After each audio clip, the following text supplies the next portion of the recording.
Sveiki, mani sauc Daiga Sergejeva. Esmu Jara atvēruma tehniskais atbalsts. Šajā video pastāstīšu par to, kā sākt lietot atvēruma mainīgā lietojuma devu kartes jūsu terminālī.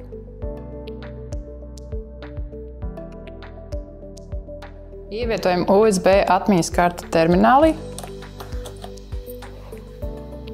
Klikšķinam uz F5, lai tiktu uz GPS switch. Pievienojam lauku, nospiežot F2.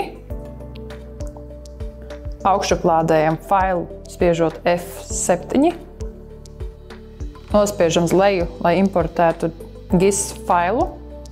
Spiežam Enter. Izvēlamies lauku zonu karte, klikšķiniet uz leju. Enter. Tad izvēlamies shape formāta failu, kas ir pēdējais. Enter. Izvēlamies Giva failu. Enter. Izvēlamies kilogrami uz hektāra. Enter. Gaidam. Noklikšķinam OK, nospiežot F8. Imports veiksmīgs. Noklikšķinam atpakaļ. Un mēs esam gatavi doties uz lauku.